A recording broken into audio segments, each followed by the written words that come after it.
नमस्कार नमस्कार साथी, मैं आशीष पांडे आपके समक्ष यूथ कंपटीशन टाइम्स की तरफ से किए जा रहे जो प्रश्न पत्र हैं प्रैक्टिस सेट के, उसके साथ मैं 8वें प्रैक्टिस सेट के साथ उपस्थित हूँ आज। और आइए हम लोग आज के प्रश्न पत्र को सॉल्व करते हैं और देखते हैं कि कितना 37 में से कितना हम लोग स्कोर कर पाते हैं और कितना सही सही कर पाते हैं। ठीक है, आज के प्रश्न पत्रों को हम लोग आज के प्रश्नों को हम लोग आइए देखते हैं।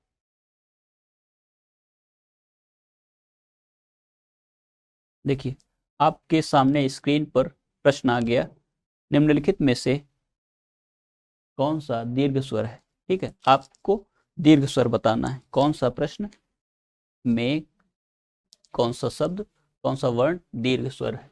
ठीक है, तो देखिए दीर्घ स्वर का आप लोग जानते हैं कि ये स्वर जो है ह्रस्व स्वर है। ठीक, ह्रस्व स्वर है। ए और ओ ये दोनों ही क्या है, संयुक्त स्वर है। यह भी संयुक्त स्वर है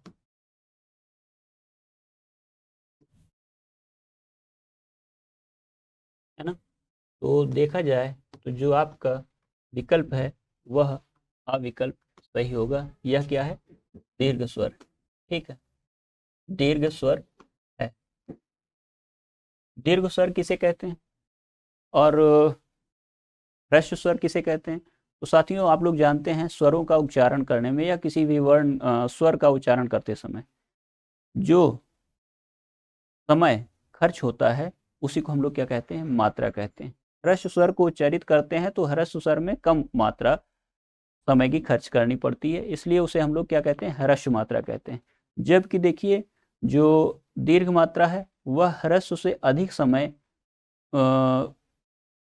उच्चारित करने में लगता है, इसलिए उसको हम लोग क्या कहते हैं, दीर्घ मात्रा स्वर कहते हैं। ठीक है, इसके अतिरिक्त देखिए प्लुत एक स्वर होता है जिसको कि दीर्घ से भी ज़्यादा मात्रा में समय खर्च करना पड़ता है, समय लगता है, जिसके कारण कि उसे हम लोग क्या कहते हैं, प्लुत स्वर कहते हैं। साथ ही साथियों देखिए एक ये इसके अतिरिक्त संयुक्त स्वर भी होता है, जिसमें संयुक्त स्वरों में देखिए तो जो ए ओ आई और औ ये क्या है, ये सभी संयुक्त स्वर हैं। ठीक है, तो इनको आपको जानते रहना है। आगे चलेंगे। दिए गए वाक्य के लिए उचित विराम चिन्ह का चयन कीजिए। ठीक है, उचित विराम चिन्ह का चयन करना है। आप देखेंगे तो आपके सामने विराम चिन्ह दिए हैं। ये विराम चिन्ह प्रश्नवाचक विराम चिन्ह है। प्रश्नवाचक चिन्ह है।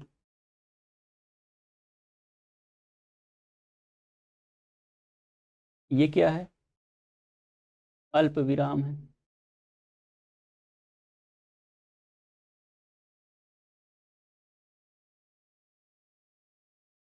ये साथियों कौन सा विराम है, आप जानते हैं, उपविराम चिन्ह है।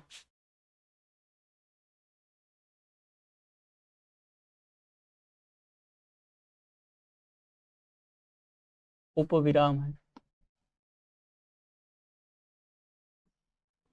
और यह अर्धविराम।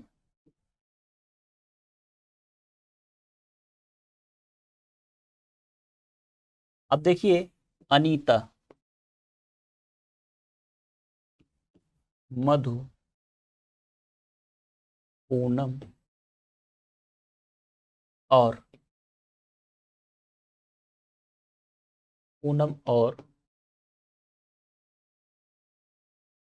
नीरू कार्य में मग्न है। ठीक है, कार्य में मग्न है। इसमें आपको कौन सा उपयुक्त जो विराम चिन्ह है वह लगाना है। तो साथियों देखिए, प्रश्नवाचक तो लगाना, प्रश्न का कोई जिक्र नहीं, प्रश्नवाचक चिन्ह नहीं हो सकता। और अल्प विराम और इसमें से उप विराम कोई शीर्षक होता तो हम लोग उप विराम का प्रयोग कर सकते थे। अर्ध विराम को कहीं पे करना नहीं है। ठीक है, तो जो ये आपका विकल्प है अल्प विराम वाला, यह देखिए तो आप अनीता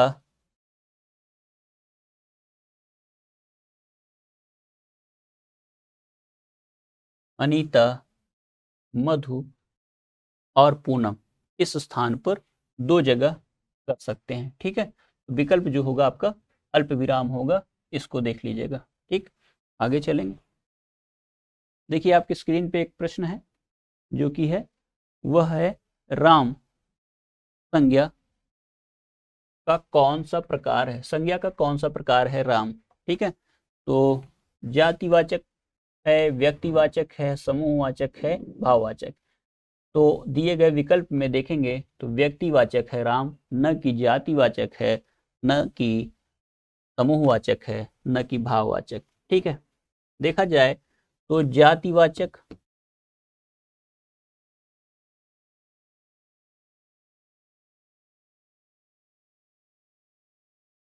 जातिवाचक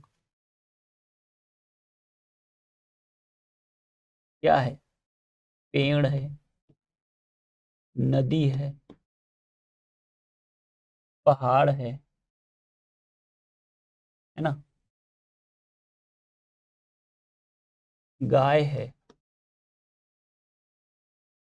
बकरी है, ये सभी क्या है, जातिवाचक। जबकि समूह क्या है, समूह में देखिए समूहवाचक संज्ञाएं कौन सी हो, गोष्ठी हो गया, दल हो गया, पार्टी हो गया, है ना, और कक्षा हो गया, ये सब क्या है, झुंड हो गया, ये सब समूहवाचक है। भाववाचक संज्ञाएं कौन सी है,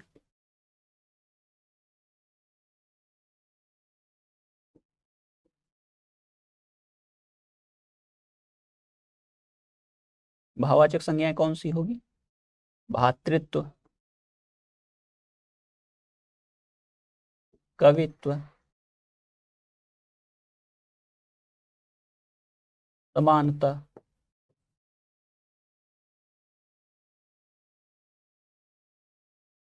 एकता। ठीक, ये शब्द क्या है, ये शब्द सभी क्या है, आपके भाववाचक संज्ञा है। ठीक है, आगे चलेंगे। जो शब्द पूर्वापर मतलब परस्पर संबंध से किसी संज्ञा के बदले आता है उसको क्या कहते हैं साथियों, उसको हम लोग क्या कहते हैं, सर्वनाम कहते हैं। संज्ञा के बदले जो भी शब्द प्रयुक्त होते हैं उसके लिए हम लोग कौन सा शब्द इस्तेमाल करते हैं, जानते हैं आप लोग, सर्वनाम का इस्तेमाल करते हैं। विशेषण क्या है, संज्ञा सर्वनाम की जो शब्द विशेषता बताते हैं उनको क्या कहा जाता है, विशेषण कहा जाता है। जबकि जो क्रिया है, क्रिया क्या है, कर्ता के द्वारा जो कार्य हो रहा है, कार्य के होने का जो अर्थ देने वाले जिस शब्द से होता है किसी कार्य का होना या करना पाया जाए उसे हम लोग क्रिया कहते हैं। क्रिया की विशेषता बताने वाले शब्दों को क्या कहते हैं, क्रिया विशेषण कहते हैं। ठीक है, तो ये हो जाएगा आपका।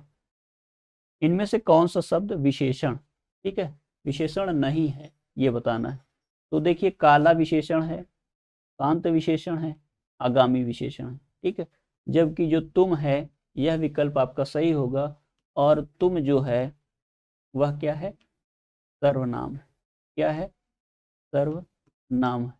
ठीक, इसको नोट कर लीजिएगा, क्या है, सर्वनाम तुम। ठीक, आगे चलेंगे। टहलना स्वास्थ्य एक व्यायाम, जो टहलना एक अच्छा व्यायाम है, में टहलना क्या है, क्रियात्मक संज्ञा है, विशेषण है, क्रिया है। देखिए साथियों, देखा जाए तो राम टहलता है, अगर इस वाक्य किस तरह से होता,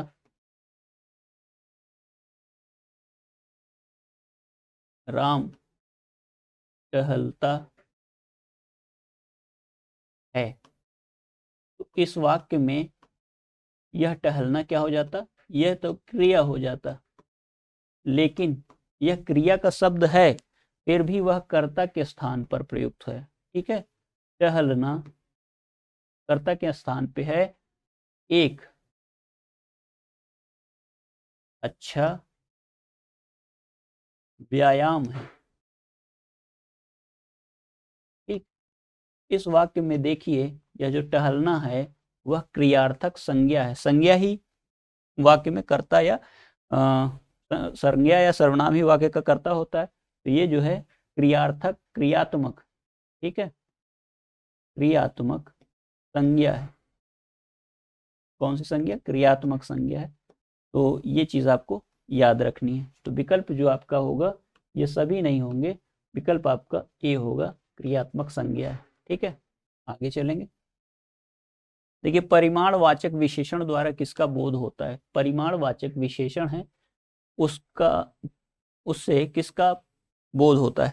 परिमाणवाचक विशेषण में आप लोग जानते हैं साथियों, परिमाणवाचक जो विशेषण है यह विशेषण किसी वस्तु की माप तौल को माप को या माप को तौल को कितना भारी है इस चीज को बताता है। तो देखिए, परिमाण का जो विशेषण होगा यह क्रिया के नाप तौल के बारे में बताता है। ठीक है, स्थान के बारे में, रीत के बारे में या समय के बारे में नहीं बताता, बल्कि क्रिया के नाप तौल के बारे में बताता है। इसलिए विकल्प जो आपका होगा वह होगा बी विकल्प। ठीक है, आगे चलेंगे।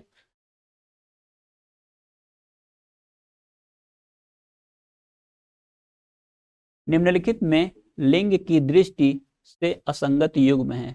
ठीक है, लिंग की दृष्टि से कौन सा युग्म असंगत है? देखिए, लेखक का लेखिका होता है, चूहा का चूहिया होता है, टोकरा का टोकरी और पतीला का पतीली होता है। देखिए, टोकरी नहीं होता, इसके स्थान पर टोकरी होना चाहिए। ठीक है, टोकरी होता तो यह विकल्प सही होता। तो आपका असंगत जो विकल्प है वह सी विकल्प है। ठीक है, आगे चलेंगे।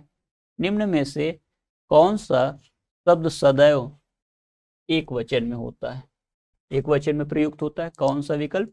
तो आप जानते हैं पुस्तक का जो विकल्प है वह पुस्तक आपका बहुवचन बन सकता है, पुस्तकें। ठीक है,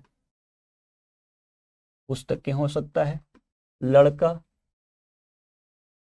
लड़के हो सकता है, पौधा पौधे हो सकता है।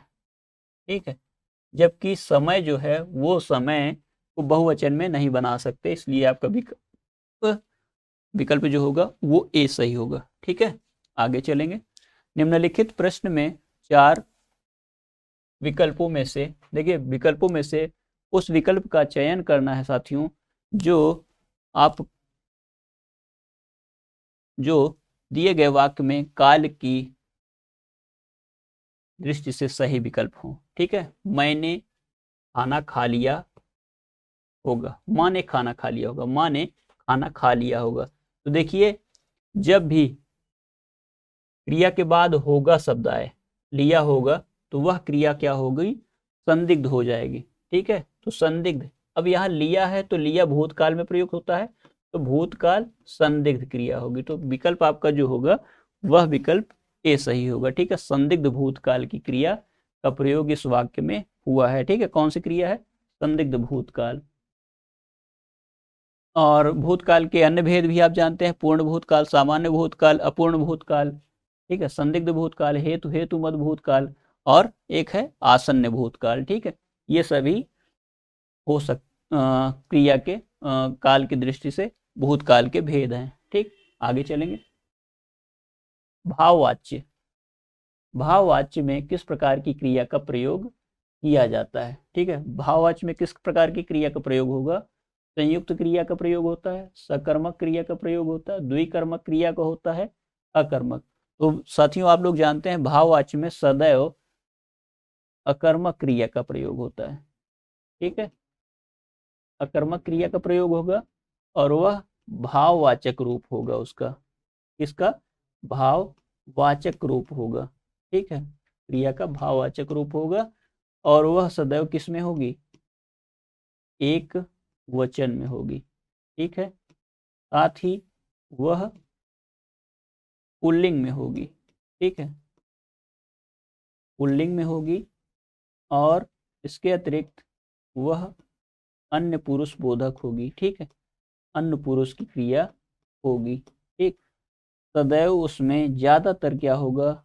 वाक्य में भाववाच्य के नहीं प्रयुक्त होगा और वह क्रिया अकर्मक क्रिया होगी। ठीक है, तो आप लोगों का जो विकल्प है वह विकल्प आपका ए सही होगा, सॉरी माफ कीजिएगा, डी सही होगा। ठीक है, आगे चलेंगे।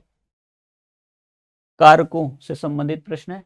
कारक चिन्हों की पहचान की दृष्टि से निम्नलिखित में असंगत वाक्य है। ठीक है, आपको माणिक ने पत्र लिखा, ठीक है, माँ के लिए दवा ले आओ, संप्रदान कारक, इसलिए चिन्ह है। रमेश कमरे में बैठा है, अधिकरण चिन्ह। मैंने उसे तार द्वारा सूचित किया, द्वारा लगा हुआ है, करण का चिन्ह। ठीक है, जबकि माणिक को पत्र लिखा, ठीक है, तो माणिक ने पत्र लिखा नहीं होना चाहिए, बल्कि यहाँ पर को होना चाहिए। माणिक को पत्र लिखा, ठीक, तो जो आपका विकल्प होगा असंगत वह होगा ए विकल्प। ठीक, आगे चलेंगे। अज्ञान शब्द का तद्भव रूप क्या होता है, इसको हम लोग को तद्भव रूप बताना है साथियों। तद्भव क्या होगा इसका, तो देखिए तद्भव रूप कौन सा है इसका। अनजाना, अनजान, अजान, अनजान, अजाना। तो देखिए आपका जो विकल्प बी है अजान, यह क्या है, आपका सही विकल्प है, अज्ञान का तद्भव रूप है। ठीक है, अज्ञान का तद्भव रूप है यह। कौन सा रूप, तद्भव। तो आप लोग इसको नोट कर लेंगे, तद्भव रूप है। ठीक है, आगे चलेंगे। अध्यक्ष शब्द में उपसर्ग कौन सा है। देखिए अध्यक्ष शब्द में कौन सा उपसर्ग है, देखिए अध्यक्ष में अधि उपसर्ग है। ठीक है, अधि धन अक्ष से बना हुआ है, तो यह क्या बना, अध्यक्ष। इससे के अलावा जो शब्द है अधिकरण बनता है। ठीक है,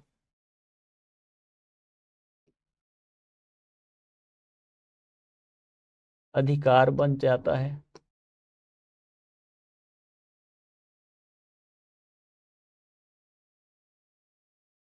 ठीक है, तो ये आपका अधि उपसर्ग से बना हुआ है। ठीक, राखनहार शब्द में, राखनहार एक शब्द है और इसमें निम्नलिखित में से कौन से प्रकार का प्रत्यय है। ठीक है, राखनहार में निम्न में से किस प्रकार का प्रत्यय लगा हुआ है, तो तद्धित प्रत्यय है, कृदंत प्रत्यय है, क्रिया प्रत्यय है, कर्तृवाचक तद्धित प्रत्यय है। साथियों इसमें जो प्रत्यय लगा हुआ है वह प्रत्यय है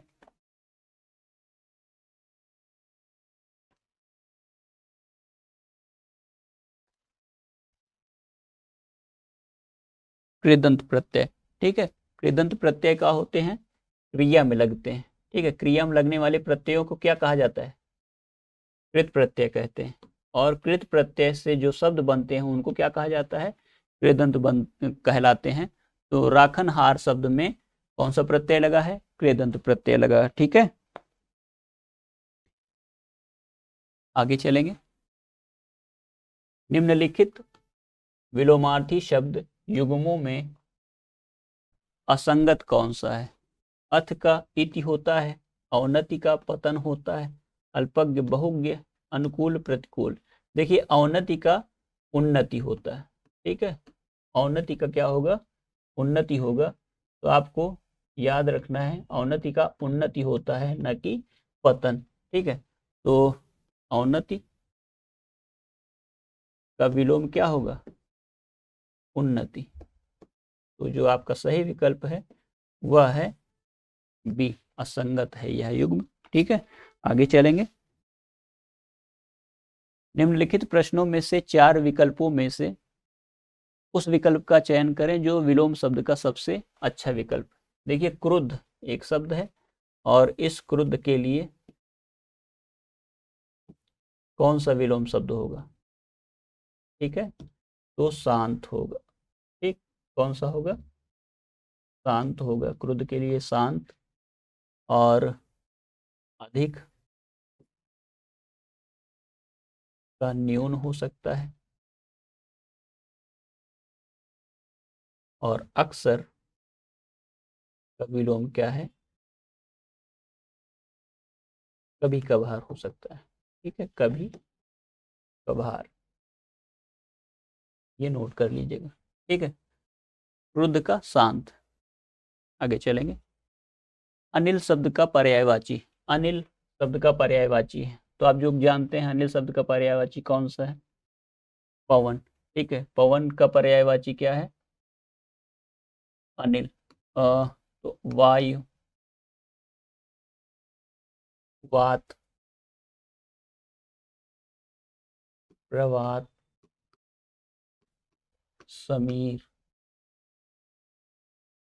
हवा, है ना, समीरण भी होता है।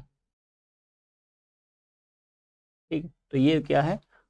इसके पर्यायवाची हैं पवन के। ठीक है, अनल, आग, पेशान,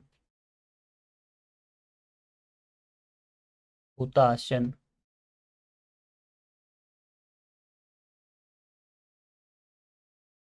आदि। ठीक है, सभी।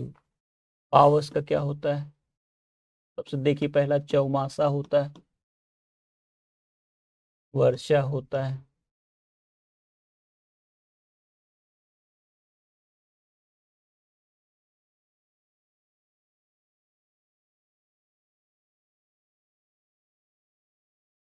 वर्षा होता है,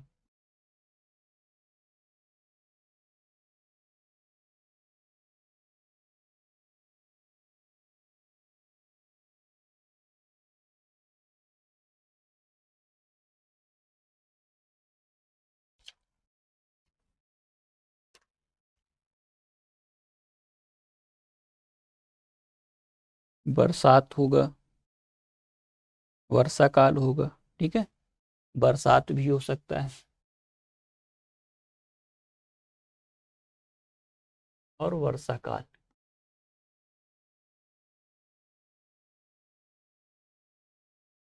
साथियों, ये पर्यायवाचियां थी, इनको आप लोग नोट कर लेंगे।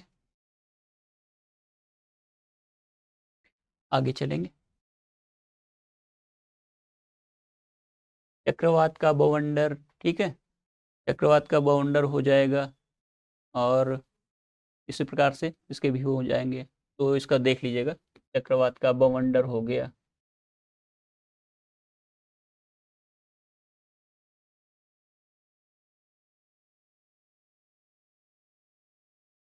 आंधी, चक्रवात, आंधी, तूफान।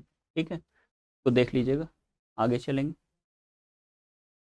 देखिए, कपड़ा शब्द है, और कपड़ा शब्द का पर्यायवाची शब्द नहीं है पूछा गया है, तो आप लोग जानते हैं पट मतलब कपड़ा होता है, वसन मतलब कपड़ा होता है, चीर मतलब भी कपड़ा होता है, धरती मतलब क्या होता है?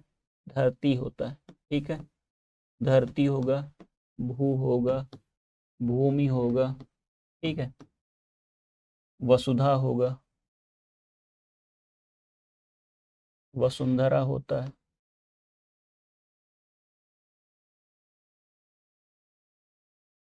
रत्नगर्भा होता है।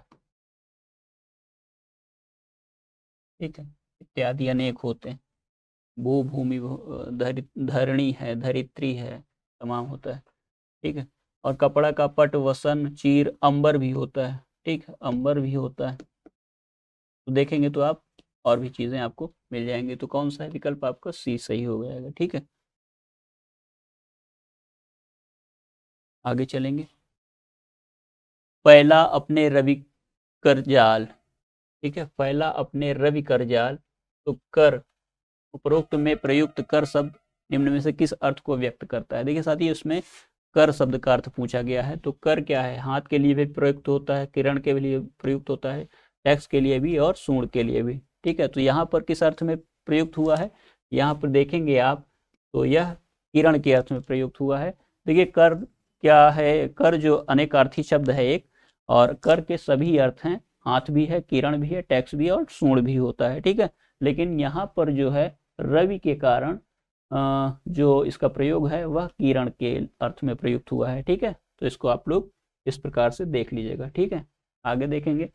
एक युग्म अशुद्ध है। ठीक है, अनुराग, विराग, आदि, अंत, अस्त, निरस्त। अस्त उदय होगा। ठीक है, अस्त उदय, अमावस्या और पूर्णिमा। ठीक है, तो जो ये विकल्प है, अस्त का उदय होता है। विकल्प आपका कौन सा सही है?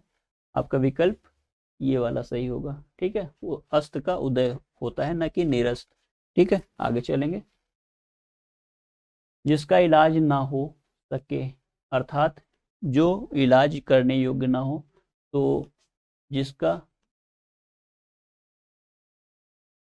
इलाज ना हो सके उसे क्या कहते हैं? असाध्य। ना हो सके, उसके लिए वाक्यांश है अकरणी, जिसे किया ना जा सके, न करने योग्य, योग्य अकरणी। ठीक है, अकरणी हो जाएगा। अल्पायु, जिसकी आयु कम हो, जिसकी आयु कम हो। ठीक है, आयु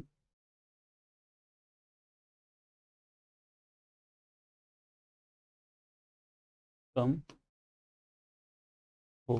ठीक है, उसको क्या कहेंगे? अल्पायु। तो आप जानते हैं जिसका इलाज ना हो वह असाध्य होगा। आपका विकल्प बी सही होगा। आगे चलेंगे। अज्ञेय शब्द के लिए एक वाक्यांश बताइए। ठीक है, वाक्यांश। जिसे देखा ना जा सके। ठीक है, जिसे देखा ना जा सके उसके लिए कौन सा एक शब्द है? जिसे देखा ना जा सके, अदृश्य।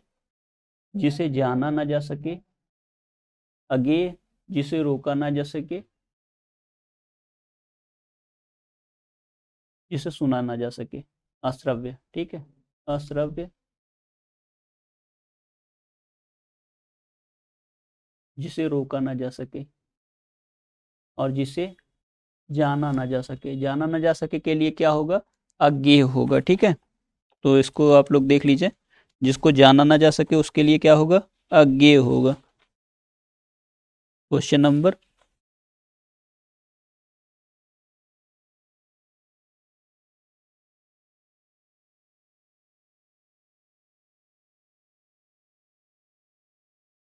अदृश्य हो जाएगा, जिसे देखा ना जा सके। अज्ञेय,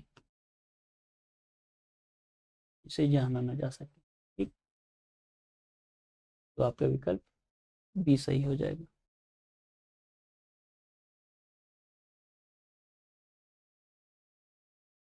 स्वर संधि कितने प्रकार की होती है? स्वर संधि कितने प्रकार की होती है? संधि के प्रकार बताना है। तो आप लोग जानते हैं स्वर संधि कितने प्रकार की होती है? 5 प्रकार की होती है। ठीक है, आगे चलेंगे। यथासंभव, यथासंभव में कौन सा समास है साथियों? तो आप लोग जानते हैं यथासंभव में अव्ययी भाव समास है। ठीक है, तत्पुरुष समास, द्वंद्व समास, कर्मधारय समास नहीं है। ठीक, वर्तनी की दृष्टि से शुद्ध देखना है तो विनय, चुस्त न हो पर समझदार।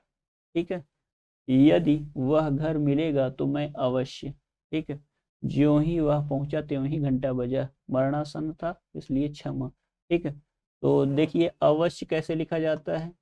अवश्य वर्तनी शुद्ध है, चुस्त होगा इसका सही, चुस्त सही होगा। और क्षमा, क्षमा कैसे लिखा जाता है? क्षमा ऐसे लिखा जाता है। ठीक है, क्षमा। तो जो सही विकल्प है आपका वह विकल्प कौन सा है? सी विकल्प है। रावण ने राम में क्रोध नामक भाव जगाए, तो इसमें कौन सा आलंबन होगा? देखिए यहाँ पर जो आलंबन होगा वह होगा रावण। क्यों? क्योंकि आलंबन जो होता है वह विभाव का एक भेद है, और विभाव जो होते हैं वो स्थायी भाव को जागृत करने वाले कारण होते हैं। लेकिन उन कारणों में आलंबन और उद्दीपन विभाव होता है। आलंबन जो होता है उसके कारण विषयालंबन में वह भाव जागृत होता है। तो इसलिए यह जो है आपका सही विकल्प होगा। ठीक है, 27 में ए। अवलंबन क्या है? आलंबन रावण होगा। ठीक है, राम कथा सुंदर करतारी, संशय विहग उड़ावनहारी। देखिए ये पंक्तियां हैं, और इन पंक्तियों में कौन सा जो छंद है, तो आप देखिए इसमें कौन सा छंद है? चौपाई छंद है। देखिए इसमें मात्राएं जब आप लगाएंगे तो आप काउंट करके देख सकते हैं। ठीक है,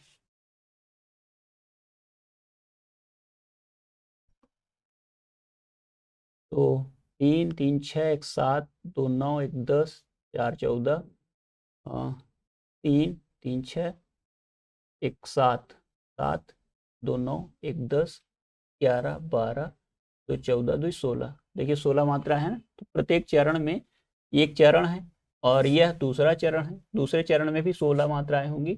संशय, विहग और उड़ावन, हारी।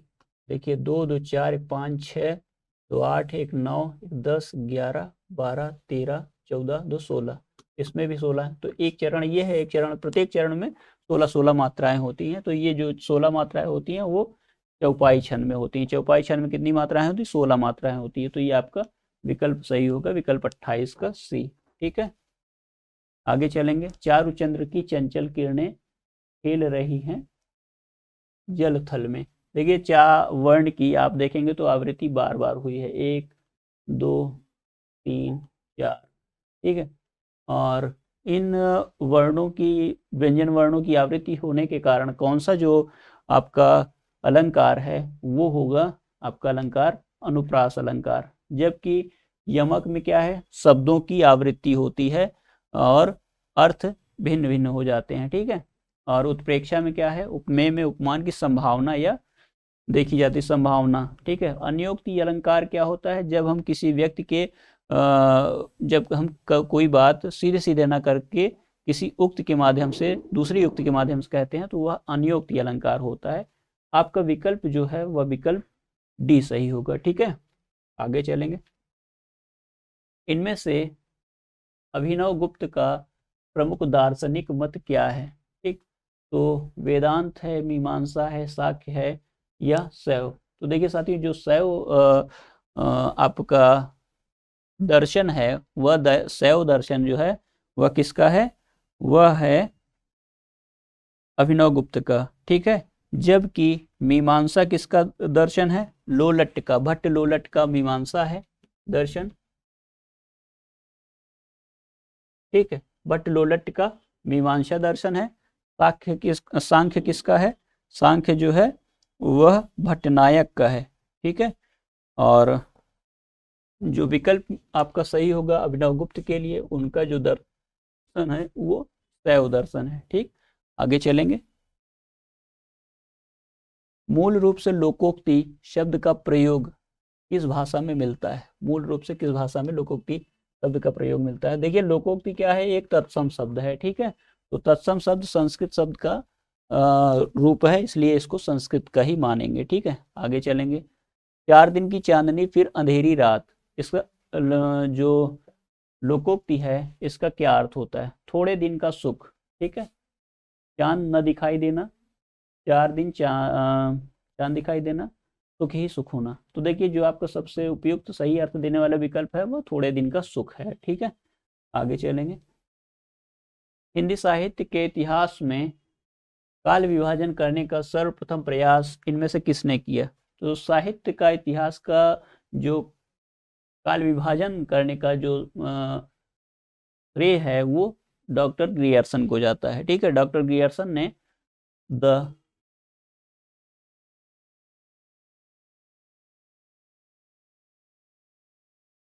Modern vernacular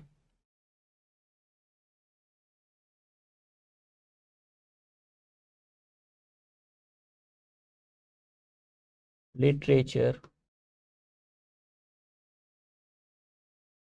the modern vernacular literature of Hindustani. ठीक है, the modern vernacular literature of Hindustan.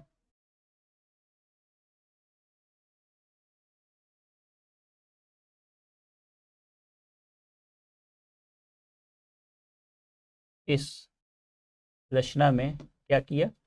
काल विभाजन किया। 14 श्रेणियों में काल विभाजन किया है इन्होंने, और ये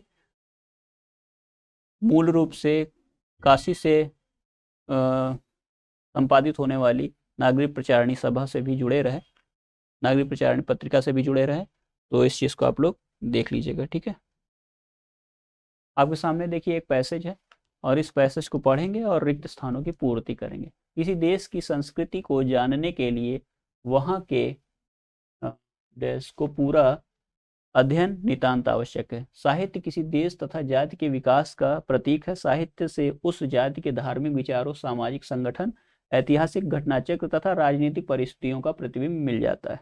भारतीय संस्कृति के मूल आधार हमारे साहित्य के डैश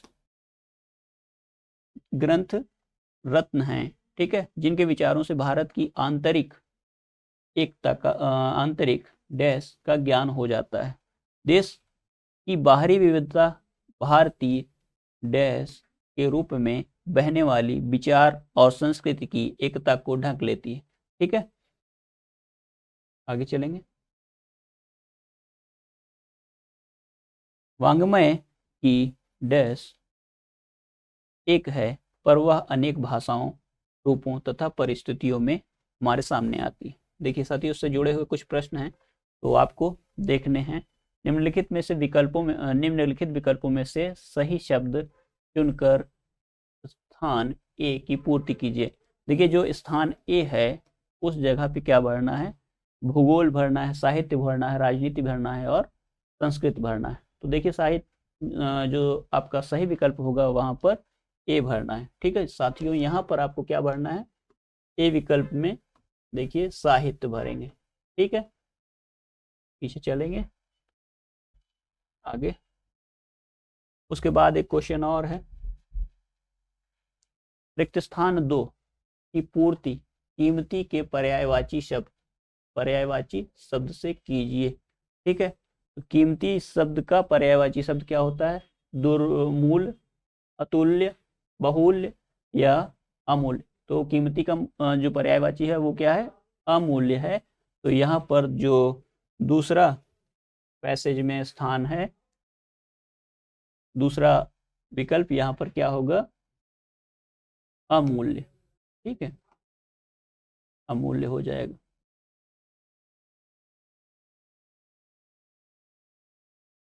ठीक, आपका जो 32 है उसमें आपको ये विकल्प सही करना है। ठीक है, आगे चलेंगे। रिक्त स्थान 3 की पूर्ति अनेकता के विलोम शब्द से कीजिए। अनेकता का विलोम क्या होता है, अनेकता, एकता का अनेकता, समता विषमता, ममता निर्ममता। ठीक है, तो आप एकता से लगाएंगे और आपका विकल्प जो है 36 का ए सही हो जाएगा। ठीक है, उसके बाद क्वेश्चन नंबर 37 आता है। तो साथियों जो 37 नंबर क्वेश्चन है, रिक्त स्थान 4 की पूर्ति जिससे करनी है उसके लिए सबसे उपयुक्त जो चयन करने वाला जो शब्द है वहां पर आपको कौन सा भरना है, विकल्प आपको सी भरना है। ठीक है, तो आप देख लीजिएगा 37 नंबर क्वेश्चन में आपको कौन सा विकल्प भरना है, विकल्प सी भरना है। ठीक है, तो साथियों देखिए इस तरह से 37 प्रश्नों का एक प्रैक्टिस सेट संख्या 8 मैं आपके लिए लेकर के उपस्थित था और सभी प्रश्नों के मैंने उत्तर बताए और ये सभी प्रश्न आपकी परीक्षा की दृष्टि से महत्वपूर्ण है। इनका आवश्यक रूप से आप रिवीजन करते जाइए। मैं इसी शुभकामना के साथ कि आपका उद्देश्य पूरा हो आज की कक्षा से विदा लेता हूँ। नमस्कार। ठीक।